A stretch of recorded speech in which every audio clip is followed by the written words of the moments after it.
चाय काल के बाद मुझे लगता है कि थोड़ी स्थिरता हो तो हम लोग एक गंभीर परिचर्चा जो आज देवलोक संबंधी जनजातीय नृत्य गीत और संगीत के ऊपर आधारित होगी, उस पर विमर्श आरंभ करेंगे।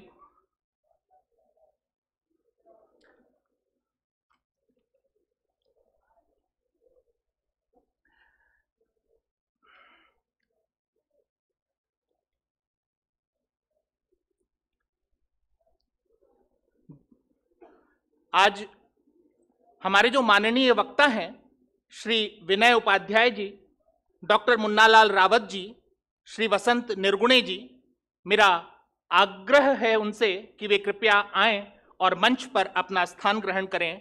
आदरणीय श्री विनय उपाध्याय जी, डॉक्टर मुन्नालाल रावत जी, श्री वसंत निर्गुणे जी।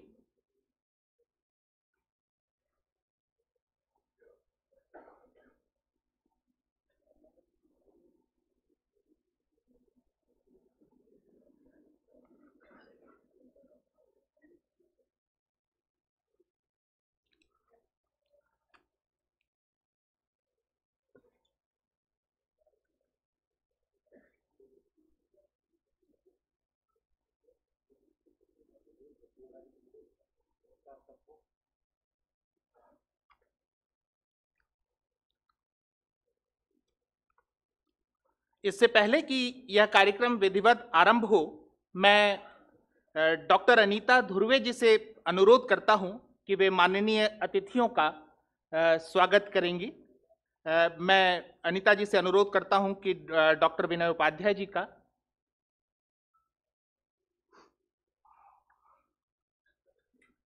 स्मृति चिन्ह देकर तथा पुस्तक भेंट कर उनका स्वागत अभिनंदन करेंगे।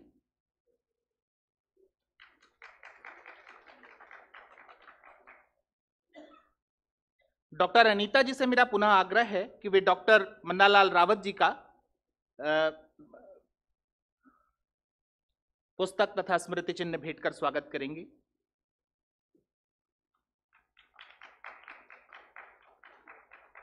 मैं पुनः अनुरोध करता हूं कि श्री वसंत निर्गुणे जी का स्वागत वे स्मृति चिन्ह और भेंट प्रदान करें।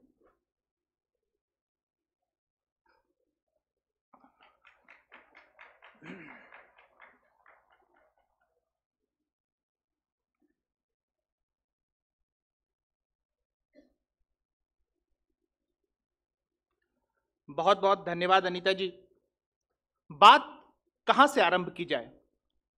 लगातार जो 2 दिनों से मैं सुन रहा हूं या जो 2 दिनों से हमारे सामने जो बात आ रही है, अगर मैं उसको बहुत कम शब्दों में या कि एक उदाहरण से बांधना चाहूं तो मैं आपको दंतेवाड़ा ले चलता हूं और दंतेवाड़ा में देवी दंतेश्वरी के मंदिर में ले चलता हूं। देवी दंतेश्वरी का जो मंदिर है उसको यद्यपि 51 शक्तिपीठों में तो स्थान नहीं है, लेकिन विद्वान 52वां शक्तिपीठ देवी दंतेश्वरी के मंदिर को मानते हैं। देवी दंतेश्वरी का मंदिर ऐसा है कि जहां कथित मुख्य धारा अपनी श्रद्धा रखती है, जनजातीय समाज में भी देवी दंतेश्वरी की अगाध श्रद्धा है, उनकी पूजा उपासना की अपनी पद्धति है, अपने लोग अपने तरीके से उनके प्रति अपनी श्रद्धा व्यक्त करते हैं। मैं देवी दंतेश्वरी की महिमा का गान करने से पहले एक और बात बताना चाहता हूं कि मैं जब दक्षिण बस्तर में अपना शोध कार्य कर रहा था तो अचानक मुझे हुर्रे मारा के बारे में पता चला। बस्तर के देव प्रतीक जो आंगा है, ऐसे ही एक आंगा भांसी नगर है, उसके पास हुर्रे मारा के आंगा है। और जब मुझे उनके बारे में पता चला या जब मैं उनके बारे में संज्ञान लेने के लिए गया कि यह देव परिवार कैसा है और यह देव कैसे अस्तित्व में आया, तो मुझे पता चला कि हुर्रे मारा तो देवी दंतेश्वरी के दामाद हैं। आश्चर्यचकित होकर मैं जब हुर्रे मारा के जो आंगा है उनके पास पहुंचा और पूरी कहानी को जब मैं जानना चाहता था कि वो कैसा सामंजस्य है जो देवी दंतेश्वरी से हुर्रे मारा तक आकर के जुड़ता है। कहानी बड़ी रोचक है। ये जो हुर्रे मारा है वो देवी दंतेश्वरी की जो पुत्री है उसके प्रति आसक्त हो गए, शादी करना चाहते थे, देवी ने मना कर दिया। तो हुर्रे मारा ने कहा नहीं, दंतेश्वरी माई अगर मना करती हैं तो भी शंकनी डंकनी नदी का पानी मैं बढ़ा दूंगा, इतना बढ़ा दूंगा कि मंदिर डूब जाएगा। बाध्य होकर के देवी ने कहा नहीं ठीक है। शादी तो होगी, शादी हुई, लेकिन दामाद और सास में अनबन हो गई थी। दामाद और सास में बनी नहीं, और दामाद जो है वो मंदिर से दूर अपने ठिकाने पर है, अपनी देव चिन्ह के साथ वहां पर रहते हैं। मंदिर में जब भी कोई विशेष प्रतिष्ठा होती है, कोई अनुष्ठान होता है, तो दामाद की विशेष व्यवस्था है, दामाद का अपना सम्मान है। और हुर्रे मारा कांगा इस बात के लिए महत्वपूर्ण है कि हम जितने भी विमर्श कर रहे हैं अलगाववाद के, हम जितने भी नारे लगा ले अलगाववाद के, लेकिन ये जो हमारी सम्मिलित संस्कृति है, ये जो हमारे भीतर की प्रगाढ़ता है, अंतरंगता है, वो न कभी मिट सकती है, न कभी मिटेगी। मैं ये इस भूमिका के साथ समय की मर्यादा को ध्यान में रखते हुए मैं ये क्षमा चाहूंगा कि इस घटना को मैं ठीक तरीके से आपके समक्ष रखना चाहता था, इसलिए मैंने थोड़ा समय ज्यादा ले लिया होगा। लेकिन मैं पहले शोध प्रस्तुतियों के लिए मैं जी जी जी हाँ, देवी दंतेश्वरी मंदिर, देवी दंतेश्वरी माता का जो मंदिर है उसकी जो प्रतिकृति है, इसी संग्रहालय में आदरणीय वसंत जी का जो उन्होंने जो सूचना दी उसके आधार पर आप सभी चाहें तो यहाँ इसी संग्रहालय में छठे कक्ष में आप उसके दर्शन कर सकते हैं। तो मैं 2 शोध पत्र पढ़े जाने हैं। पहला शोध पत्र है गोंड जनजाति के प्रमुख पर्व और त्योहार। मुझे लगता है कि जो घटना मैंने अभी बताई है वो इस जो पत्र पढ़ा जाने वाला है उसके लिए बहुत अच्छी भूमिका हो सकती है। मैं श्री पूरण परते जी को आमंत्रित कर रहा हूं और उनसे यह अनुरोध भी करता हूं कि 5 से 7 मिनट के अंदर वो अपना वक्तव्य समेट लें।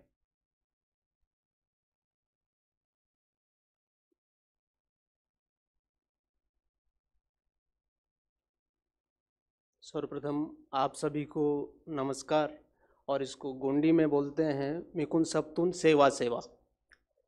तो मैं पूरनलाल परते आदिम जाति कल्याण विभाग में शिक्षक हूँ बैतूल जिले से, और सामाजिक सेवा में रुचि होने के नाते विद्या भारती और वनवासी कल्याण आश्रम संगठनों में कार्य में सहयोग करता हूँ, और विद्या भारती में पूर्णकालिक भी रहा हूँ पहले। तो मेरा जो शोध पत्र है संक्षिप्त में केवल प्रस्तावना भर रखूँगा, समय की अपनी सीमा है। तो गोंड जनजाति पर मेरा ये शोध पत्र है, जिसमें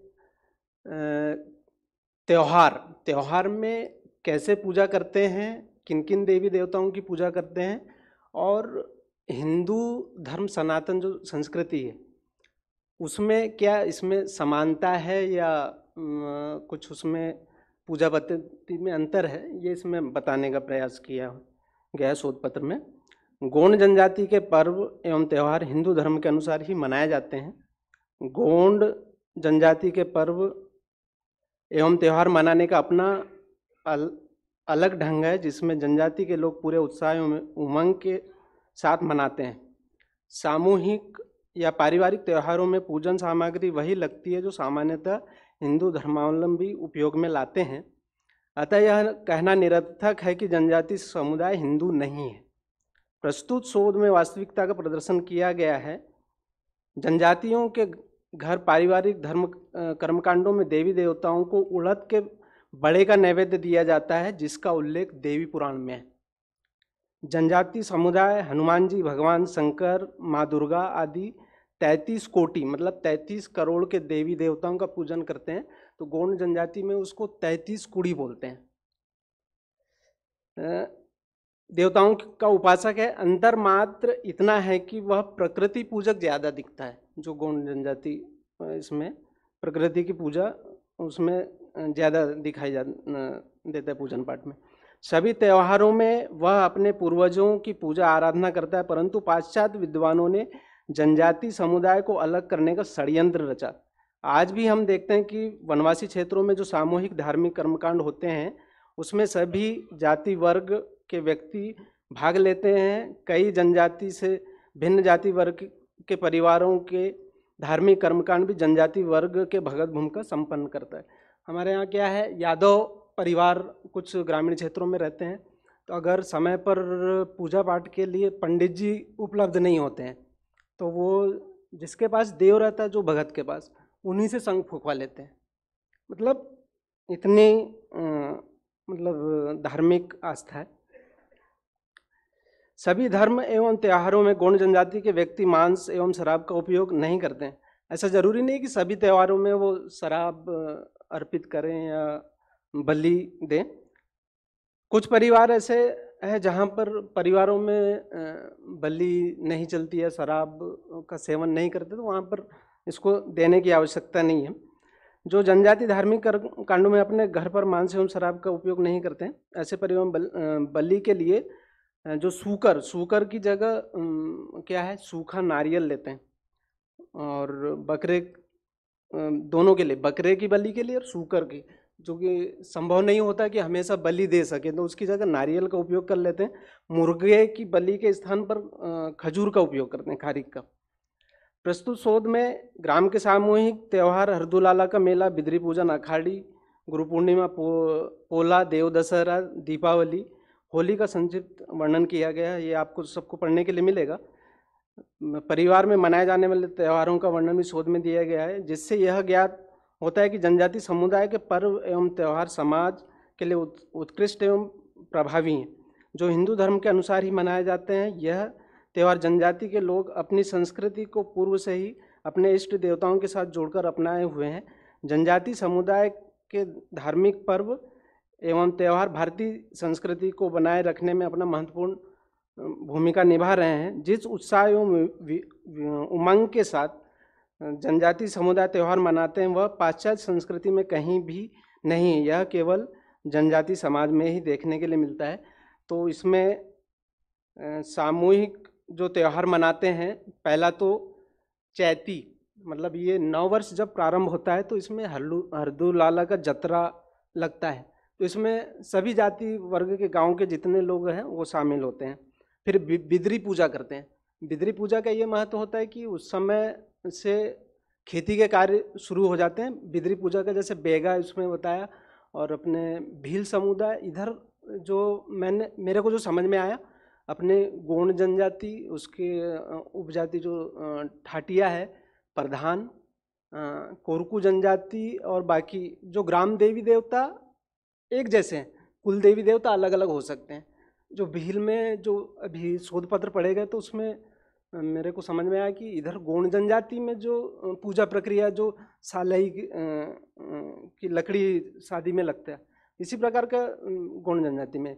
और गल बताया, गल मतलब इधर जो सामान्य बोलचाल में मेघनाद बोलते हैं, जिसको मेघनाद असल में गोंड जनजाति में उसको खंडेराय बोलते हैं। और जो दो खम्भ जो उसमें लगे रहते हैं, बड़े वाले खम्भ को खाम और छोटे वाले खम्भ को खामिन बोलते हैं। तो उसका रावण वाले मेघनाद से कोई संबंध नहीं। मतलब इंद्र देवता बादल की पूजा करते हैं, जैसे भील जाति का जो शोध पत्र पढ़ा जा रहा था उसमें वो गल बोलते हैं, हम इधर खंडेराय बोलते हैं। तो बादल की पूजा है एक प्रकार से। तो ये बिदरी पूजा में क्या होता है कि यहाँ पर पहले गांव में पता कर लेना पड़ता है कि किसी की शादी, किसी के घर शादी तो नहीं बची। शादी सबके गांव में पूरे संपन्न हो जाते हैं, किसी की शादी नहीं। उसके बाद क्या है, बिदरी पूजा में देवों को ये मान के चलिए देव सैनी कर देते हैं कि अब शादी नहीं होगी। वो देव सैनी खुलती है जब देव दशहरा होता है, देव दशहरा मनाते, सामूहिक पूजन करते हैं, उस समय से फिर शादियाँ प्रारंभ होती हैं। फिर इसके बाद बिदरी के बाद होता है गुरु पूर्णिमा का उत्सव। गुरु पूर्णिमा से हमारे यहाँ डंडार नृत्य स्टार्ट करते हैं, उसको बोलते हैं कि डंडार चढ़ाना। फिर उसके बाद पोला। पोला में क्या, थोड़ा बैतूल महाराष्ट्र के करीब है, तो बैतूल महाराष्ट्र साइड के जो हैं उधर तो बैलों को सिंगारते और दौड़ाते हैं। बैतूल के इधर के इसमें परंपरा है कि बैलों की मूर्तियां बनाते हैं, और मूर्तियों की जो अपन पूजा स्थल जो रहता है उसको भीना बोलते हैं, वहाँ पर रख करके उनकी पूजा पाठ करते हैं। इसके बाद देव दशहरा, पोला के बाद देव दशहरा मनाते हैं। देव दशहरा सामूहिक ही रहता है, व्यक्तिगत परिवार में उसमें केवल अपने यंत्र, कृषि यंत्र वगैरह जो भी हैं वाहन, उनकी पूजा करते हैं। और नवरात्र तो सामान्य तौर पर मनाते हैं। फिर दीपावली, बैतूल की दीपावली सभी अधिकांश को मालूम है कि 1 माह तक चलती है। इसमें नातेदार रिश्तेदारों को बुलाया जाता है और बढ़िया जो एक कुछ गांव में मुख्य कार्तिक अमावस्या के समय हो जाती है, बाकी उसके पीछे अब सोचते होंगे कि 1 माह तक दीपावली क्यों होती है, तो हमको पूर्वजों ने बताया, जैसे दादा वगैरह जो भी हैं, तो बोले दीपावली सब जगह एक समय ही होती थी, लेकिन कुछ दुर्घटना होती है। तो उन्होंने एक दुर्घटना बताया कि जो मेला लगता है दीपावली का, गोठान सामूहिक एक छोटा सा मेला लगता है, तो वहाँ पर शेर ने गाय का शिकार कर लिया या गांव में किसी की मृत्यु हो गई। इस परिस्थिति में उन्होंने दीपावली मनाने का समय बदला। समय बदलने से क्या हुआ कि वो दुर्घटनाएं जो होती थी वो बंद हो गई। तो ये इसमें भी डंडा नृत्य, फिर होली सामूहिक ये होता है, फिर मेघनाद मेला आपको बता दिए, ये होली के बाद मेघनाद मेला, ये भी जहाँ जहाँ पर मेघनाद के स्थान है वहाँ पर ये सामूहिक इस प्रकार के होते हैं। फिर व्यक्तिगत जो मनाते हैं घरों में अपने अपने, ये चैती मनाते हैं, अखाड़ी, जिरोती, नागपंचमी, रक्षाबंधन। रक्षाबंधन में भी क्या करते हैं कि सामान्य तौर पर क्या होता है कि जिस दिन रक्षाबंधन की तिथि रहती है, सब लोग शहरी क्षेत्र या अन्य जनजाति के अलावा अन्य लोग रहते हैं उसी दिन मनाते हैं। जनजाति परिवारों में क्या होता है कि जो रक्षाबंधन होता है, रक्षा सूत्र, उनको पहले शाम को पूजा पाठ करते हैं। बहनें भी जो राखी बांधने वाली रहती हैं उनकी पहले पूजा पाठ करते हैं, उसके बाद दूसरे दिन राखी बांधती हैं बहनें। तो ये विशेषता है राखी की। फिर पोला व्यक्तिगत बनाते हैं। फिर ऋषि पंचमी, ये जो गौण जनजाति में जो तंत्र मंत्र जो प्रक्रिया चलती जादुई, वास्तव में वो साबर मंत्र हैं। डॉक्टर कपिल जी तिवारी ने बताया था कि साबर मंत्र जैसे हैं, लेकिन हमको जानकारी में है कि वो साबर मंत्र ही हैं जो गुरु गोरखनाथ से स्टार्ट हुए थे, क्योंकि गुरु गोरखनाथ की विशेष रूप से पूजा करते हैं हम लोग। हर उसमें बड़े देव की जब पूजा करते हैं तो ये गुरु पूर्णिमा से ये साबर मंत्र क्या गुरु शिष्य परंपरा का अभिन्न अंग है, तो गुरु शिष्य परंपरा में उसको ट्रांसफ़र करते हैं। इधर सीधे सार्वजनिक रूप से नहीं बता पाते, तो ये गुरु पूर्णिमा से स्टार्ट होता है। और ऋषि पंचमी के दिन उसकी दीक्षा दी जाती है, मतलब कंप्लीट हो जाता है जो मंत्र सीखने का है। फिर उसके बाद दशहरा दीपावली हो ही गया। फिर 11 मनाते हैं। 11 के बाद सकुट, मकर संक्रांति। मकर संक्रांति के बाद हफ्ते 15 दिन तक चलते रहता है, जिस परिवार की जैसी स्थिति है आगे पीछे मनाते हैं इसको।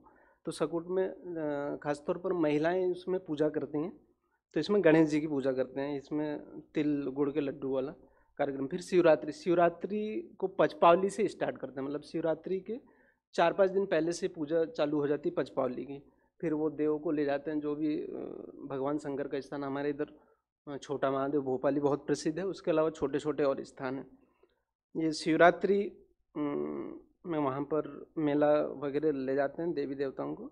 ये पहले घर में उनकी पूजा करते हैं, फिर उसके बाद होली सबके साथ।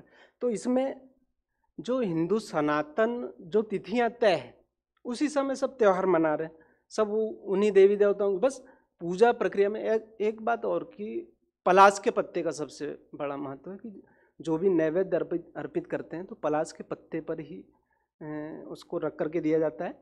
और पलाश के पत्ते का मेरे को जानकारी में आया कि पलाश के पत्ते का जो पावर है वो चांदी के पात्र के बराबर उसका पावर रहता है, और ये हमारे गौड़ जनजाति में पहले से चला आ रहा है।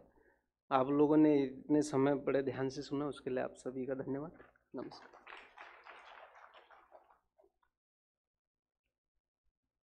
बहुत बहुत धन्यवाद डॉक्टर पूरण जी, और आपने बहुत सारगर्भित जो है पत्र आपने यहाँ पर प्रस्तुत किया।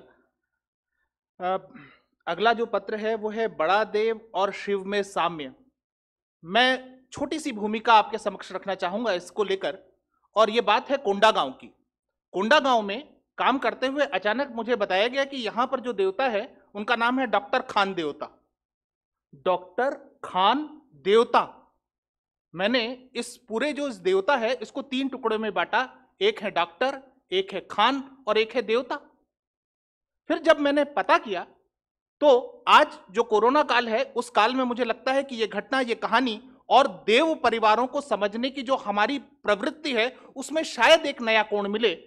कि मुझे ये बताया गया कि ये ब्रिटिश दौर की बात है और अचानक जो है बहुत महामारी फैली, हैजा फैला, और तब कोई डॉक्टर जिनका नाम खान रहा होगा वो वहां पर आए और वो जनजातीय समाज की सेवा करते हुए वहां पर दिवंगत हो गए। लेकिन जब वो दिवंगत हुए तब वहां पर वहां जो बड़े बुजुर्ग हैं उनको देवी ने आदेश दिया कि नहीं, इस व्यक्ति ने हमारे समाज की सेवा की है, यह व्यक्ति अब मेरी ओर से प्रतिनिधि होगा, देवता होगा।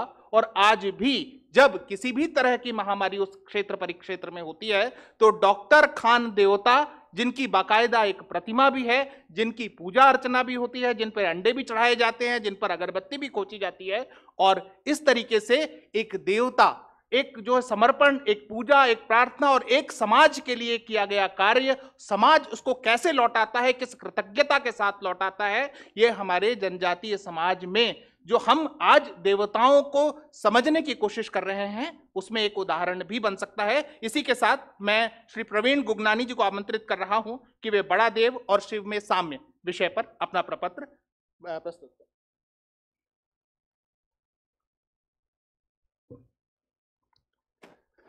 सरस्वती जी के साधकों से भरा हुआ यह मंच, आप सभी विद्वजन सुधीजन से लबालब सराबोर होता हुआ यह सभा कक्ष, जिसमें मेरे साहित्यिक अभिभावक श्रीमान श्री राम जी परिहार भी बैठे हैं, वनों की, वनांचलों की, कली कूचों की और चप्पे चप्पे को वनों के छान लेने वाले ऐसे हमारे संगठन मंत्री श्री गिरीश जी कुबेर भी बैठे हैं।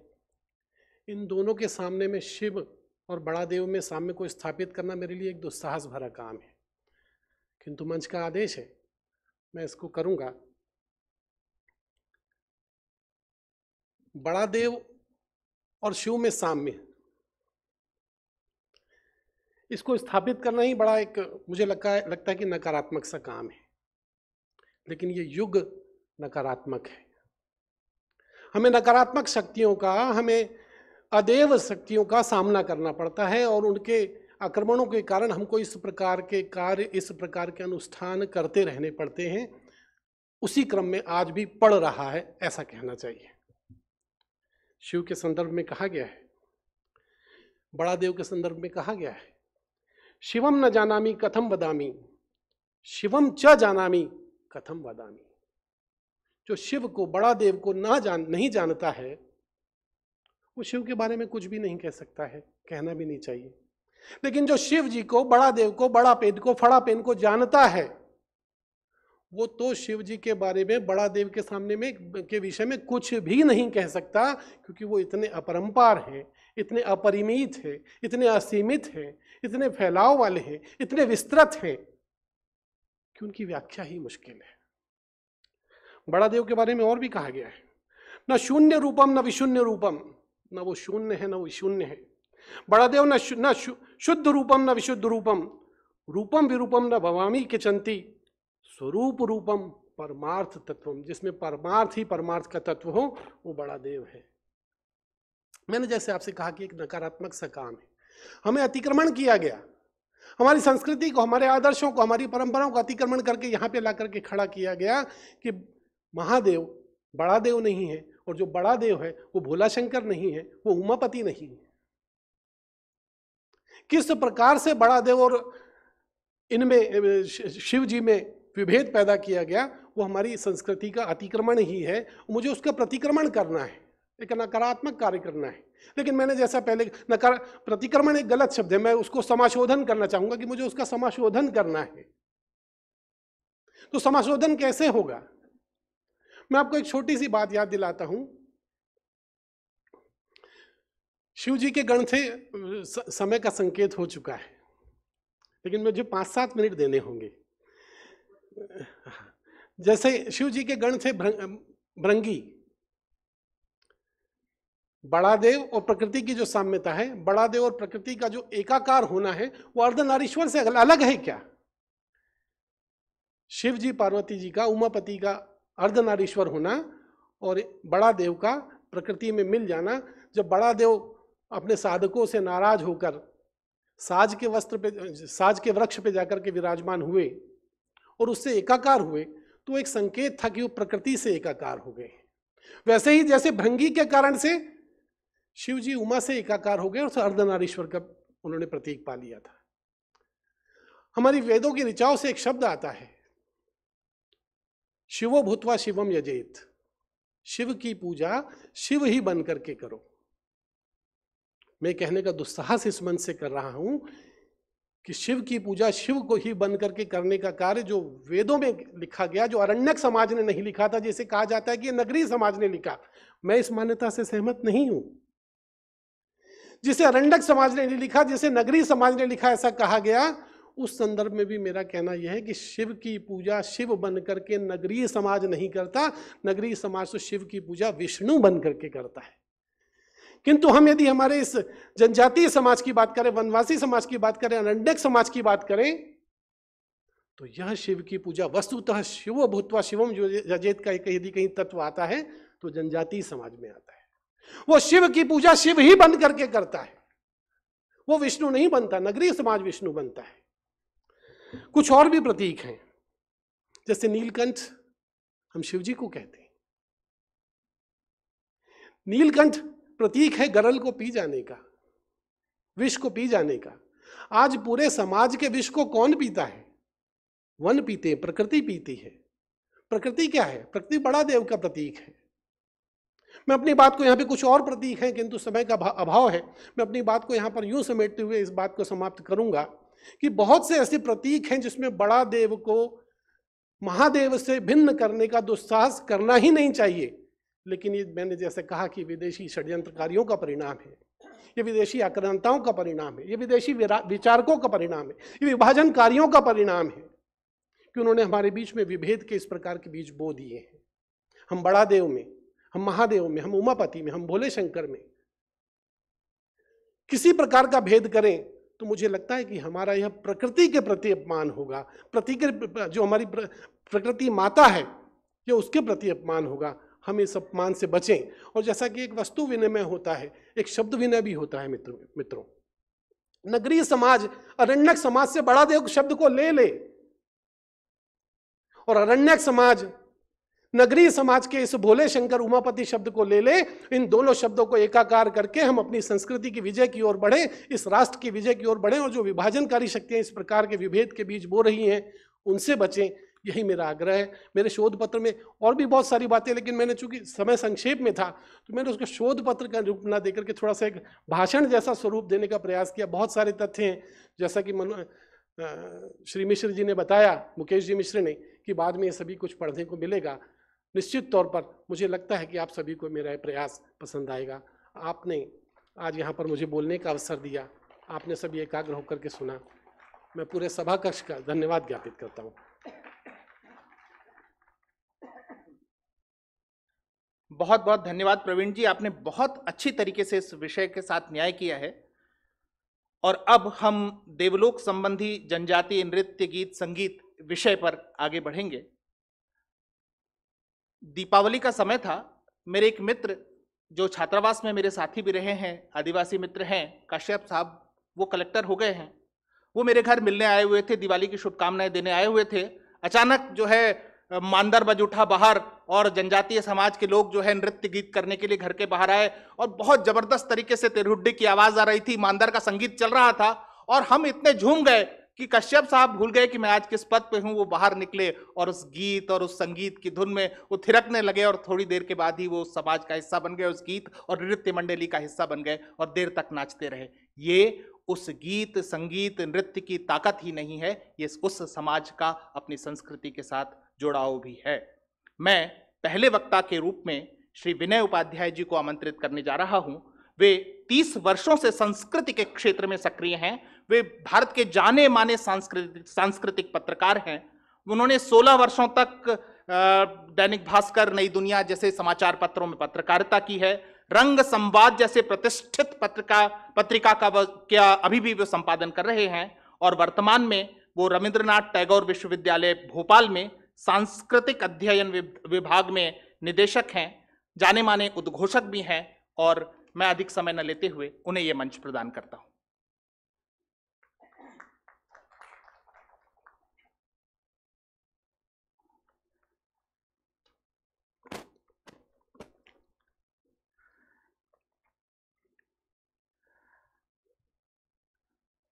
इस सभागार में प्रथम पंक्ति में विराजे मेरे गुरु आदरणीय डॉक्टर श्रीराम परिहार जी, मंच पर मेरी प्रेरणा स्रोत आदरणीय वसंत निर्गुणे जी, धर्मेंद्र पारे जी, मुकेश जी, और इस कार्यक्रम का बहुत ही अच्छा संचालन कर रहे डॉक्टर राजीव रंजन प्रसाद जी, और आप सभी सुधीजन। जनजाति संग्रहालय के इस परिसर में पिछले 2 दिनों से हम आदिवासी जीवन, उनकी संस्कृति और प्रकृति को विभिन्न कोणों से देखने परखने का एक लगातार सिलसिला बनाए हुए हैं, और आज इस कड़ी में जनजाति नृत्यों के आसपास कुछ थोड़ी सी अपनी दृष्टि से आप सबको जिन दिशाओं तक ले जाने की मैं कोशिश कर रहा हूँ, हो सकता है कि उनसे आप सहमत हों, असहमत हों, लेकिन लगातार पिछले 25-30 वर्षों में इस जनजातीय परिवेश को इस सांस्कृतिक चेतना के आसपास देखने के जो भी मौके आए, उसने निश्चित रूप से एक अलग आंख और अलग दृष्टि पैदा करने की मेरे भीतर कोशिश की, और उन्हीं के चलते जो भी देखा है, जो अनुभव किया है, वही आप सबसे साझा करने की मैं कोशिश करूंगा। एक बहुत ही मशहूर गीत है जो रविंद्र जैन ने लिखा है, और रविंद्र जैन कहते हैं कि हवा चले तो लगे कि जैसे बांसुरी कोई बजाए, हवा चले तो लगे कि जैसे बांसुरी कोई बजाए, पत्तों में लुक छिप कर कोई पायल या छनकाए, मन बांधे कभी मन खींचे, मानो मनमोहक गीत, प्रकृति के कण कण में संगीत। मुझे लगता है कि ये भले ही रविंद्र जैन ने 10-20 बरस पहले लिखा हो, लेकिन हमारे उस पहले आदिम पुरखे ने शायद पैदा होते से इस धरती पर, जैसे ही उसने इस धरती और आकाश और उसके साथ एक प्रकृति के विहंगम को देखा होगा, तो सबसे पहले उसकी चेतना से यह गीत टकराया होगा। इसीलिए हम कहते हैं कि जीवन, प्रकृति और संस्कृति की एक एकता को हमारा जनजाति समाज जिस शिद्दत से, जिस गहराई से जीता है और अपनी चेतना में आत्मसात करता है, तमाम उसके सामाजिक और सांस्कृतिक सरोकार उसके आसपास हमें फैले हुए दिखाई देते हैं। अभी शोध पत्र के दौरान हमारे पूर्व वक्ता ने कहा, उन्होंने कहा कि शिवत्व को धारण करने का काम हमारे जनजाति समुदाय के लोग करते हैं।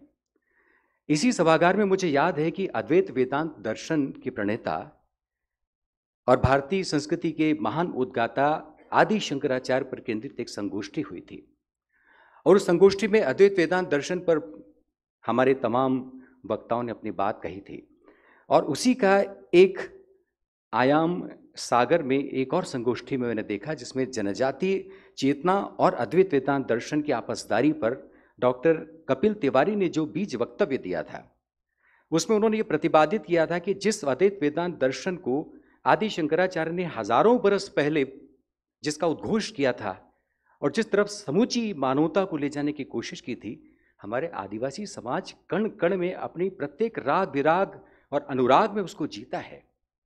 दुष्यंत कुमार की पंक्ति उधार लेकर कहूँ तो, मैं जिसे ओढ़ता बिछाता हूँ वो गजल आपको सुनाता हूँ।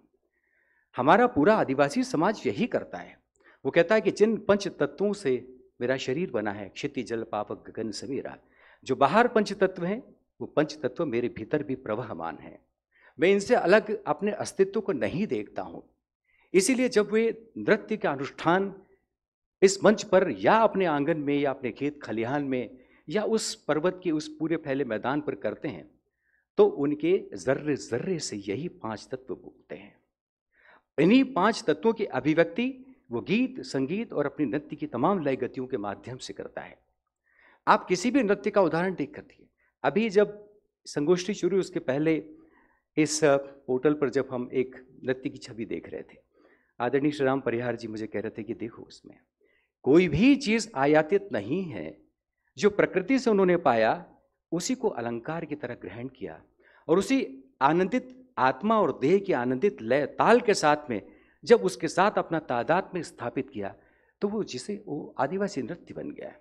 आप भगोरिया को देख लीजिए, आप सहला को देख लीजिए, आप कर्मा को देख लीजिए, आप कुरकों के ठाटिया को देख लीजिए, आप तमाम नृत्यों को देखें। कहीं हमें ऐसा नहीं लगता है कि किसी आधुनिक बाजार में जाकर कोई अलंकरण उन्होंने खरीदा हो, जैसा कि हम आधुनिक नृत्यों को देखते हैं। एक मुंडेर पर खिला हुआ फूल हो सकता है कि किसी नर्तकी के जूड़े में बंधा हुआ आप देखें। आप गुदुम बाजा के उस साज को देखिए, बैल के चमड़े को मढ़कर और चमड़े की छड़ से बजाया जाता है और गुदुम बाजा बन जाता है। सारी दिशाओं तक वो नाद फैल जाता है। गमक उठे बादल थिरक उठे पांव, गूंजता है दिग दिगंत बावरा हुआ ठाव। तो ये शक्ति आदिवासियों ने जो पाई वो प्रकृति से पाई। इसलिए जो सनातनता की हम बात करते हैं, हजारों वर्षों की हमारी जो सनातनता में आदिवासियों ने जो अपना योगदान दिया है और आज भी उसको जीवित रखा है, निश्चित रूप से इस योगदान को हम कभी भुला नहीं सकते हैं। लोक रंग, आप सब जानते हैं कि हमारे मध्य प्रदेश शासन संस्कृति विभाग का एक बहुत ही प्रतिष्ठापूर्ण समारोह है और जो गणतंत्र दिवस पर आयोजित होता है। उसके उन्वान को आदरणीय वसंत निर्गुणे जी ने देखा है और जब मैं इस भोपाल की सरहद में मैंने कदम रखा अपने खंडवा से आकर, और तब से मैं भी उसका एक दर्शक बना। दर्शक बनने के साथ साथ जब पत्रकारिता की तो तब भी उनको देखने का मौका मिला और फिर ये मौका भी आया कि बरसों बरस उस लोक रंग की उद्घोषणा का दायित्व भी मुझे मिला। तब मैंने ये पाया कि एक पर्यटक की तरह इन नृत्यों के पास नहीं जाया जा सकता। जिस नृत्य को हम 2 या 3 या 5 मिनट में देख लेते हैं, आदिवासी नृत्य को, क्या सिर्फ उस 5 मिनट की घटना है क्या वो नृत्य? उसके पीछे हजारों वर्षों का एक संज्ञान चला आता है। जिस 5 मिनट में 3 मिनट में हम नृत्य को देखते हैं, जब गहराई से जाएं, उसके मर्म में ताक झांक करें, जब आप उसके पूरे जीवन और परिवेश को जब आप देखते हैं तो हमें मालूम होता है कि कितनी गहरी दार्शनिक चेतना को आत्मसात करते हुए उन आदिवासियों ने इस नृत्य को हमारे पास पहुंचाया है। तो मुझे ऐसा लगता है कि बहुत फौरी तौर पर हमें जनजातीय नृत्यों को नहीं देखना चाहिए, हमें बहुत गौर से देखना चाहिए, बहुत भीतर तक जाकर हमारी दृष्टि को विकसित करते हुए उनके पास जाने की ज़रूरत है। और मुझे लगता है कि इस संगोष्ठी के माध्यम से मुझे लगता है कि ये क्षितिज तो खुल ही सकता है कि नृत्यों के पास हम थोड़ा सा धैर्य के साथ जाएं, उसके साथ हमारी आत्मा की लय हम जोड़ें और हम ये पाएंगे कि जो भी धार्मिक और सांस्कृतिक अनुष्ठान उनमें पैबस्त हमें नज़र आते हैं वो केवल आज और कल की घटना नहीं है, हजारों वर्षों से अपने पुरखों से हस्तांतरित होती हुई आज के इस आदिवासी तक पहुंची है। मुझे लगता है कि इस संगोष्ठी की सार्थकता शायद ये हो सकती है कि हम इन नृत्यों को फिर अलग ढंग से बहुत व्यापक दृष्टि के साथ देखने की कोशिश करें। बस इसी के साथ मैं अपनी वाणी को विश्राम कहता हूँ। कहने को और बहुत सारी बातें हो सकती हैं, मैं बहुत सारे उदाहरण दे सकता हूँ।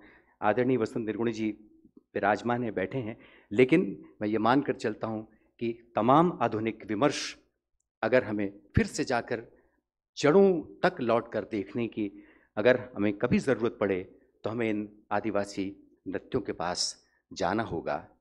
एक ऐसा सनातन पाठ वहाँ पर हमें मौजूद है, बहता हुआ दिखाई देता है, जिससे हमारी तमाम मुश्किलें, तमाम बेचैनियाँ पनाह पा सकती हैं।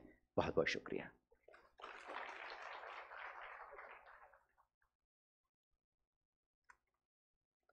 बहुत ही सधा हुआ भाषण था विनय उपाध्याय जी का और बहुत ही सारगर्भित, बहुत कुछ उन्होंने अपने संक्षिप्त लेकिन महत्वपूर्ण उद्बोधन में कह दिया। एक नृत्य मैं देख रहा था कोंडागांव में,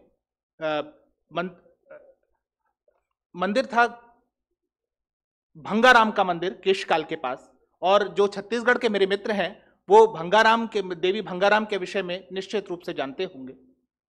हमने देवलोक के विषय में बहुत गहराई से सोचा, सुना, समझा है इतने दिनों, लेकिन क्या आप एक ऐसी देवी के विषय में जानते हैं जो देवताओं से न्याय करती है, देवताओं का न्याय करती है? हां, हमारे बस्तर में एक ऐसी परंपरा भी है कि यदि देवता आपकी नहीं सुनता और तब आप अपनी आस्था को देवी भंगाराम के मंदिर में चुनौती दे सकते हैं। आप कह सकते हैं कि इस देवता पर मैंने भरोसा किया, मैंने अपनी मांगें इसके समक्ष रखी, मैंने इसके आगे समर्पण किया, लेकिन यह देवता मेरी सुनता नहीं। तब देवी भंगाराम साल में एक निश्चित दिवस पर, निश्चित पर्व के अवसर पर न्याय करती है। वो भक्त की सुनती है और देवता के खिलाफ निर्णय देती है। कई बार देवता को जेल भी होती है और कई बार देवता को आजीवन कैद होती है, उम्र कैद होती है, क्योंकि देवता ने अपने भक्त की नहीं सुनी, भक्त की मांग नहीं मानी। क्या हम ऐसे जीवंत देवताओं की आज की कथित मुख्य धारा की कृत्रिमता में कल्पना भी कर सकते हैं? हां, हमारे जनजातीय क्षेत्रों के देवता वही हैं जो मुख्य धारा के देवता भी हैं, लेकिन अंतर सिर्फ इतना आ गया है कि भीतर जो देवता हैं वो जिंदा हैं, सांस ले रहे हैं, और ऐसे ही सांस लेने वाले देवताओं को फिर से प्रतिस्थापित करने की कम से कम अपने हृदय में आवश्यकता है। मैं इन्हीं शब्दों के साथ डॉक्टर मुन्नालाल रावत जी को आमंत्रित करने जा रहा हूं। वे राजस्थान सरकार के परिवहन विभाग में उपायुक्त पद पर कार्यरत हैं। राजस्थान वनवासी कल्याण आश्रम में वे सोशल और इलेक्ट्रॉनिक मीडिया का जो राज्य प्रमुख का दायित्व भी निर्वहित कर रहे हैं। उन्होंने कई पुस्तकें लिखी हैं, जिनमें मुख्य हैं लोक नीति और जनजातियां। उनका काव्य संग्रह है प्रकृति के स्वर। मैं ऐसे विद्वान वक्ता डॉक्टर मुन्नालाल जी को आमंत्रित कर रहा हूं कि वे अपना उद्बोधन दें।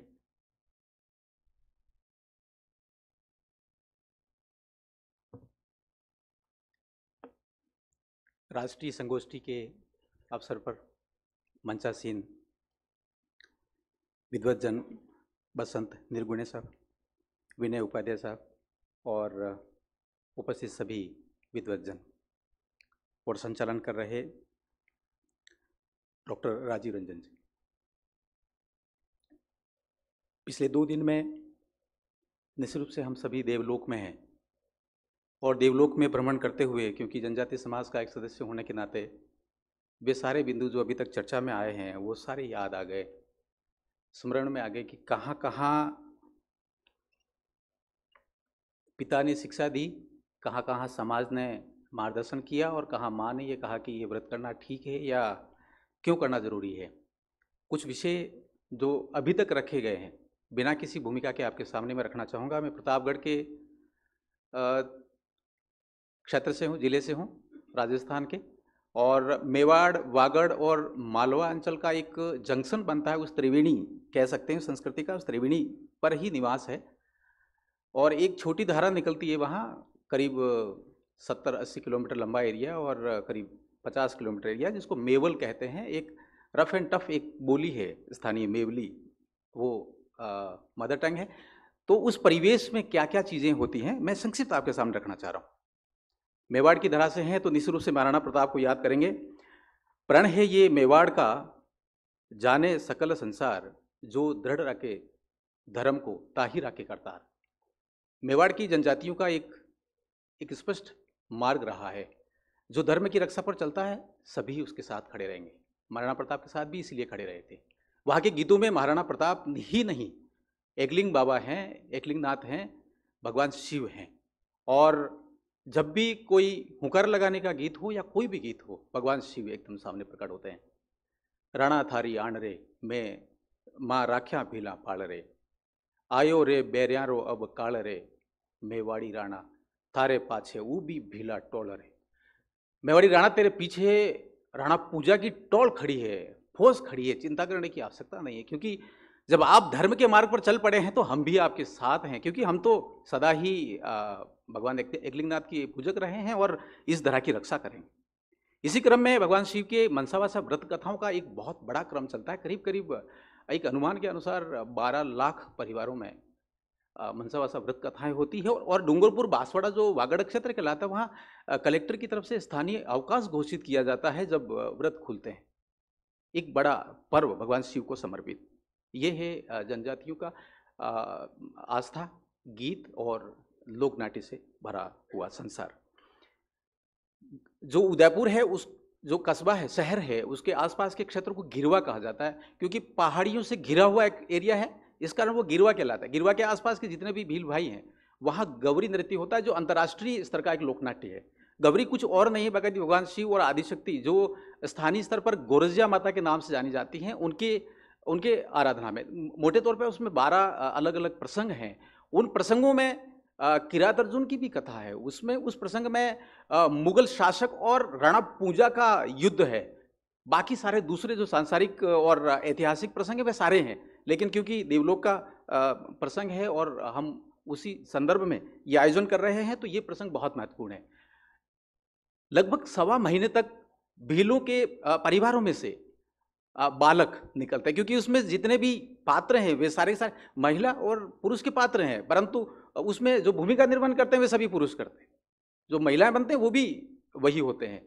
एक बार जब घर से निकल जाते हैं तो लगभग 42 दिन तक घर वापस नहीं आते, नंगे पैर रहते हैं, खाट के ऊपर नहीं सोते, और फिर साधना और उपासना का क्रम चलता है।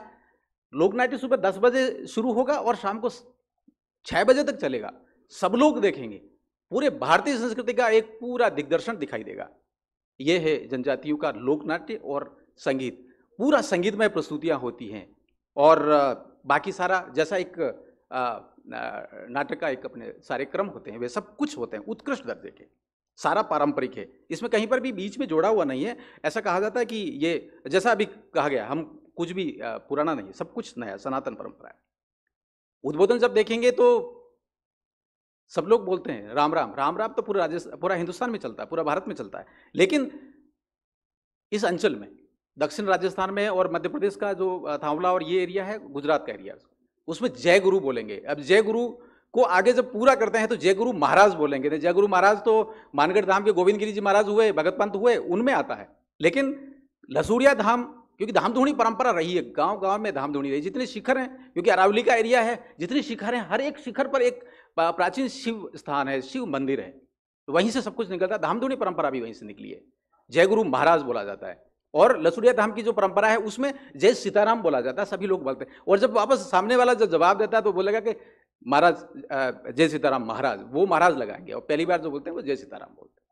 एक समृद्ध परंपरा सभी में, सब लोग जानते हैं कि क्या बोलना है, कहाँ मेहमान जब आ रहे हैं तो क्या करना है। सत्संग होता है, सत्संग में भजन मंडली मोटे तौर पे होती है, संवाद भी होते हैं, लेकिन मोटे तौर पे भजन मंडली होती है। पहला भजन गणेश जी महाराज को समर्पित होता है और आखिरी भजन जो होता है वो सबको राम राम करने के लिए होता है। आवे जड़ने राम राम, जावे जड़ने राम राम, जो आ रहा है उसको भी राम राम, जो जा रहा है उसको भी राम राम। रास्ता में मिल जो राम राम, गेला में मिल जो राम राम। आप कहीं भी मिल जाए, खेत पे मिल जाए, खलिहान पे मिल जाए, बाजार में मिल जाए, राम राम करना है।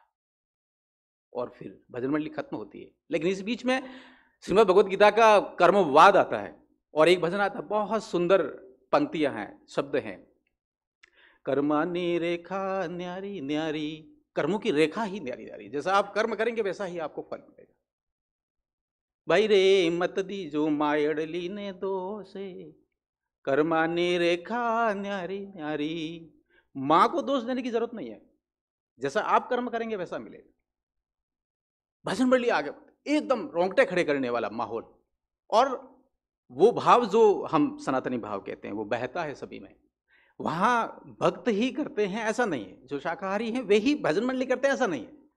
एक ठीक है कि थोड़ा एक सामाजिक अनुशासन है कि जो भगत होंगे वो, जो भगत नहीं उनके यहाँ बालिकाओं की शादियां नहीं करते, थोड़ा दिक्कत आता है, एडजस्टमेंट में थोड़ी दिक्कत आती है, ऐसा कहा जाता है। लेकिन बहुत ज्यादा ऐसा कोई विभाजन जैसा नहीं है।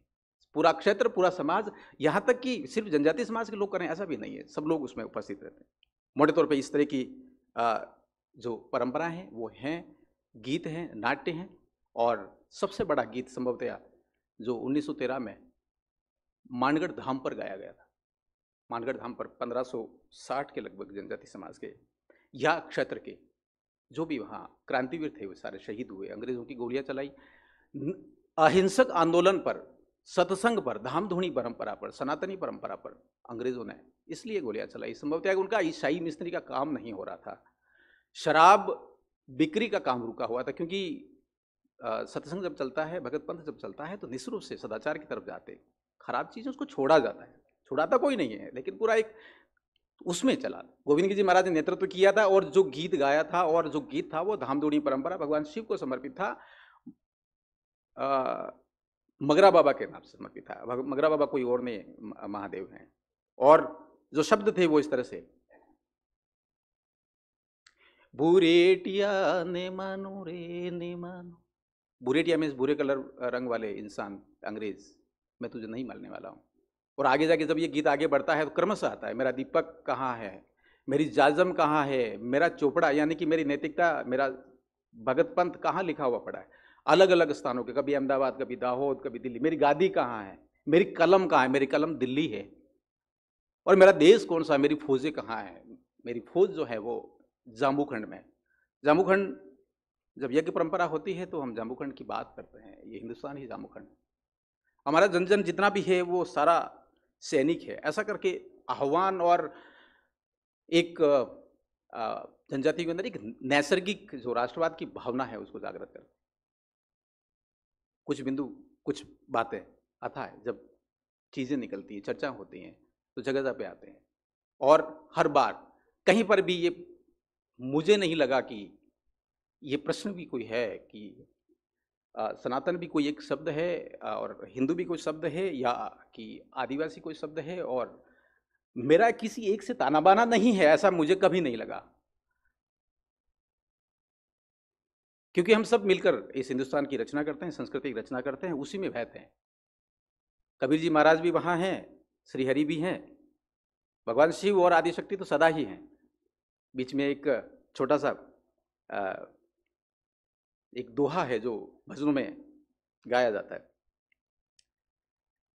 तो कहीं पर भी कबीर जी महाराज या कोई और है पता नहीं लगता, लेकिन क्योंकि रमे हुए विरावले चलते हैं रामदेव जी के या वीर तेजा जी के, भजन मंडली चल रही है तो उसमें चल रहा है। और अब जो मैंने सुना है, किसी ने सिखाया नहीं, बस भजन मंडली बैठ के सीख लिया। तो वो जो दोहा चलता था वो बोला, तो उसमें जो हारमोनियम प्ले करता है वो बोलते हैं, राम नाम का आलसी और भोजन का होशियार। राम नाम का तो आलसी, भोजन का होशियार, बड़ा अजीब सा लगता था। राम नाम का आलसी और भोजन का होशियार, राम किसी को मारे नहीं रे, मर गया रे आप भैया। भजन मंडली आगे बढ़ रही है। एक बार डर लगता था कि कहाँ ले जा रहे हैं, क्या करने वाले, परंतु धीरे धीरे जब दूसरा दोहा आता, तीसरा आता, रम गए। लगा कि ये एक ऐसी परंपरा है जो पुरखों ने हमें दी है, और बड़ा आनंदित भी होते हैं, आत्मा में संतुष्ट होता है, मज़ा आता है, खूब रस है, खूब रंग है, खूब गीत है, खूब प्रसंग है। ये चलते रहेंगे और हम इस भारत की संस्कृति को समृद्ध करते रहेंगे, और जो कोई भी हमारे सामने आके खड़ा होगा हम उसको उखाड़ के फेंक देंगे। धन्यवाद। जय गुरुदेव।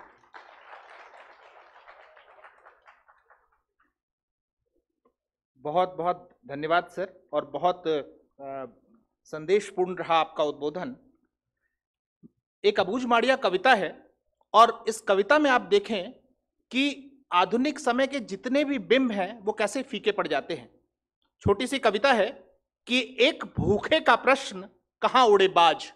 आपकी आंखों में अकाल का दृश्य आप रखकर इस कविता को सुने कि एक भूखे का प्रश्न कहां उड़े बाज, और दूसरे भूखे का कि बाज पश्चिम की ओर उड़ चला है, क्योंकि भूख का दिन चढ़ आया है। सारी दुनिया में अकाल फैला है मेरे दोस्त, वे भैंसें जो काली काली होती हैं सारी की सारी मर गई हैं। रूई के फूल सी सफेद होती हैं गायें जो गर्मी में लड़खड़ा कर गिर गई हैं। टूटी हुई मिट्टी पर बाज और सूखे हुए पेड़ पर कौवा बोल रहा है, और अब यह उड़कर नीचे आने वाला है। कोई भी आधुनिक समय की प्रगतिवादी, प्रयोगवादी, छायावादी, मानववादी, अमानववादी कविता इस मर्मपूर्ण कविता के आगे कितनी फीकी हो जाती है, यह समझना बहुत महत्वपूर्ण है। और इसी तरीके से मैं इसी कविता के संदर्भ के साथ बहुत ही महत्वपूर्ण और विद्वान व्यक्ति को आमंत्रित करने जा रहा हूं, आदरणीय श्री बसंत निर्गुणे जी, जो जनजाति और लोक संस्कृति के जाने माने अध्येता हैं। जनजाति और लोक संस्कृति, कला, साहित्य, शिल्पों पर बहुत गहरा अध्ययन है उनका, और आज हम जिस संस्थान में बैठे हुए हैं इसके निर्माण के पीछे भी इनकी जो संकल्पना है वह काम करती रही है। वाचिक और कला परंपरा का इन्होंने गहरा अध्ययन ही नहीं किया, लेखन भी किया है। आपको टैगोर फेलोशिप मिला है, साहित्य अकादमी दिल्ली की भीली भाषा का सम्मान प्राप्त हुआ है। गोंड रामायणी और संपदा आपकी महत्वपूर्ण पुस्तकें हैं। आपने 30 से अधिक पुस्तकों का प्रकाशन किया है। ऐसे विद्वान व्यक्ति को मंच पर आमंत्रित करते हुए मैं गर्व का अनुभव कर रहा हूं। आदरणीय बसंत जी।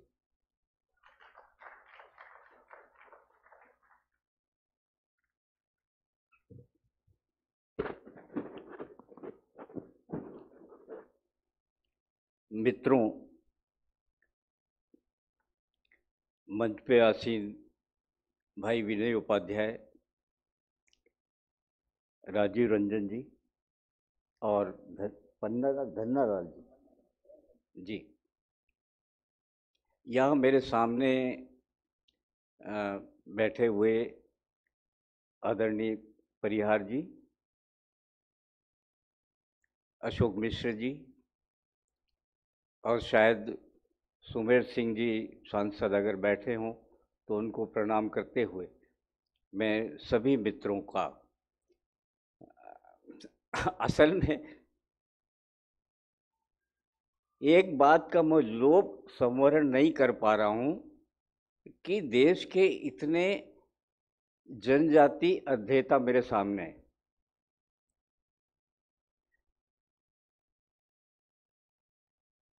मुझे ये देख करके बहुत खुशी हो रही है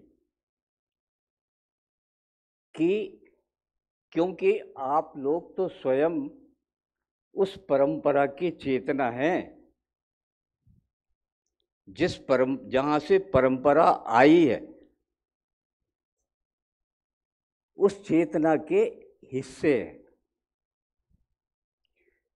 ऐसी चेतना को मैं प्रणाम करते हुए सबसे पहले ये बात कहना चाहता हूं कि मेरा सौभाग्य था कि मैं मध्य प्रदेश की लगभग 6 या 7 जनजातियों पर संपर्क में आया और उनके गहरे सरोकारों से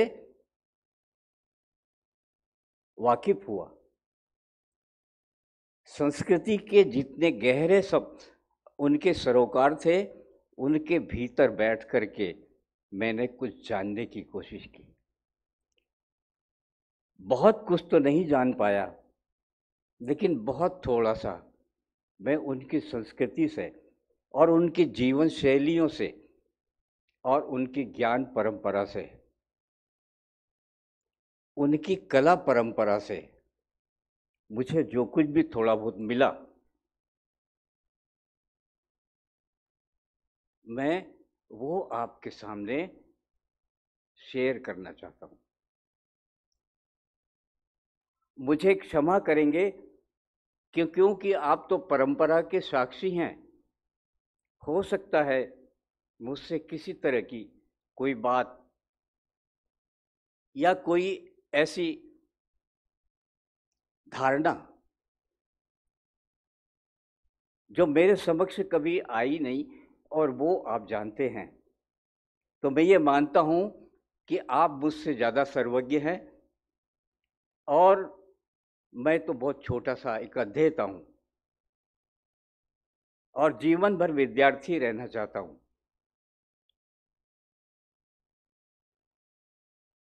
जितना अनुभव मुझे प्राप्त हुआ, उसमें से कुछ चमकदार चीज़ें जनजातियों के बारे में मैं यहाँ पर आपके सामने रखना चाहता हूँ।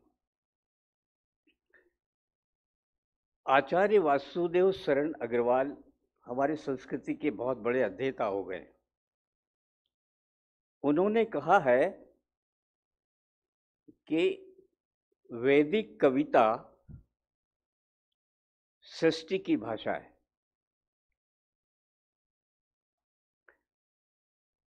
अब इसके आगे जो मुझे अनुभव हुआ जनजाति संस्कृति के बारे में और उनकी वाचिक परंपरा के बारे में, मैं ये कहता हूं कि जनजाति वाचिकता ब्रह्मांड की भाषा है।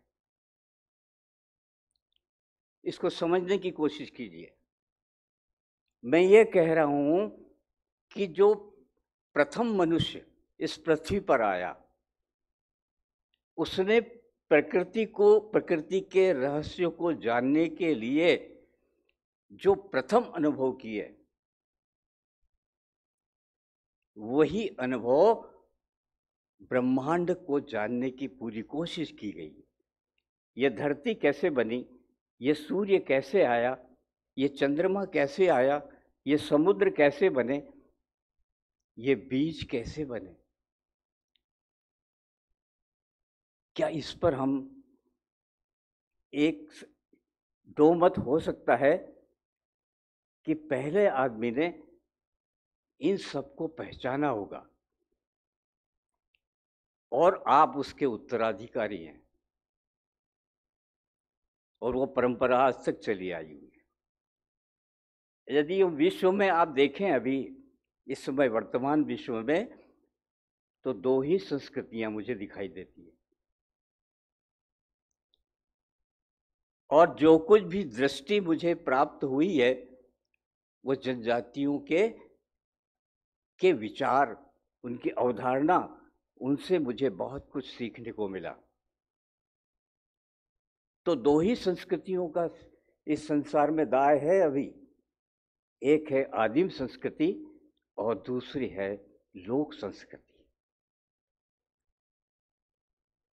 लोक संस्कृति का हिस्सा जो है वो अति विकसित मानव तक चला जाता है, जिसको हम नागर संस्कृति भी कह सकते हैं। 6वीं शताब्दी में चाणक्य ने बड़ी सुंदर बात कही है। वो कहता है कि एक राजा को आरण्यकों से भी संबंध रखना चाहिए। और सुबह की गोष्ठियों में बताया गया था कि चाणक्य ने जनजातियों की एक बड़ी सेना बनाई थी और राजा को सलाह नीति देता है कि एक राजा को आरण्यकों से संपर्क में रहना चाहिए। ये दो संस्कृतियों की बात मैं कह रहा था, एक आदिम संस्कृति और दूसरी लोक संस्कृति। आदरणीय परिहार जी ने अभी इस गोष्ठी के पहले बहुत सुंदर बात कही थी, मैं उसको यहाँ बताना चाहूँगा कि उन्होंने कहा कि वेद से पहले क्या था। अच्छी बात कही उन्होंने, उसी को मैं यहाँ थोड़ा सा और बताना चाहूँगा कि जब आदिम मनुष्य जब प्रागैतिहासिक काल की गुफाओं से, गुफा ग्रहों से निकल करके जब मैदान में आया, तब उसके सामने एक प्रकृति का एक दूसरा दृश्य दिखाई देता है। उसके सामने मैदान दिखाई देते हैं, उसके सामने पहाड़ दिखाई देते हैं, उसके सामने नदियाँ दिखाई देती हैं। प्रकृति एक विशाल रूप में दिखाई देती है। और जब मैदान में रहने आया तो उसको घर की जरूरत पड़ी, और घर की जरूरत पड़ी तो फिर दीवारें बनी, और जब दीवारें बनी तब जनजातियों में कलाओं का भी उदय हुआ। हालांकि गुहा चित्रों में वो अपनी चित्रलिपि को आविष्कृत कर चुका था, लेकिन जब वो मैदानों में आया तब उसे घर की आवश्यकता पड़ी। तब उसने कृषि करना शुरू किया, एक कृषि सभ्यता का विकास शुरू हुआ और एक नई संस्कृति बनना शुरू हुई। उस संस्कृति का नाम लोक संस्कृति। यहाँ से लोक बनना शुरू हुआ। पहले का समय प्रागैतिहासिक काल का, उसको मैं कहता हूँ आदिम समय, और उसके बाद में लोक संस्कृति का विकास होता है। यहाँ पर एक कृषि संस्कृति का जो विकास हुआ, वो एक नई संस्कृति हमारे सामने आती है। ये वैदिक काल के पहले लोक संस्कृति का संपूर्ण विकास हो चुका था और उस लोक संस्कृति मानव से फिर हमारे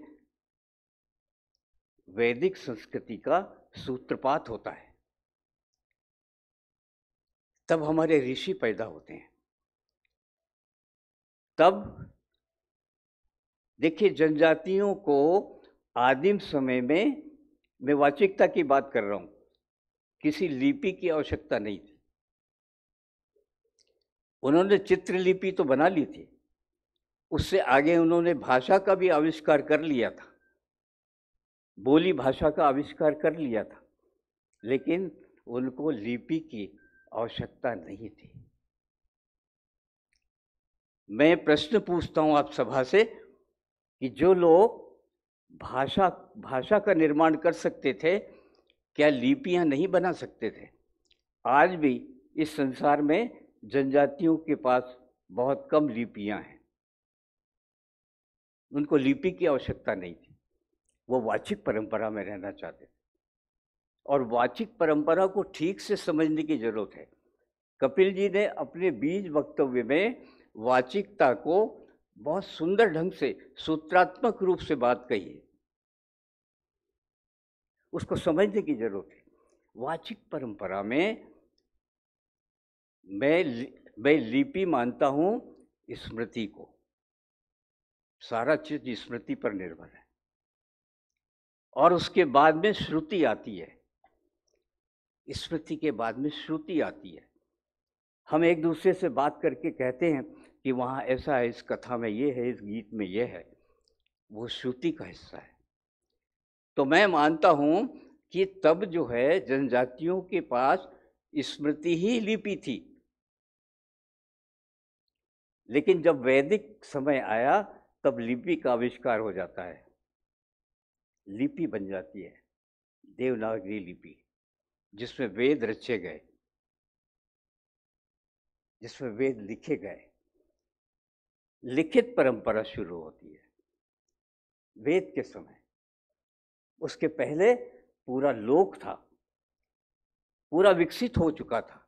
कृषि करने में कृषि के बीज उसने पहचाने। बीजों के नाम सबसे पहले किसने रखे? आदिम जनजाति ने। मैदान में 3 पत्थर रख करके चूल्हा बनाने वाला सबसे पहली स्त्री कौन थी? आदिम स्त्री थी, जिसका रूप आज तक नहीं बदला है।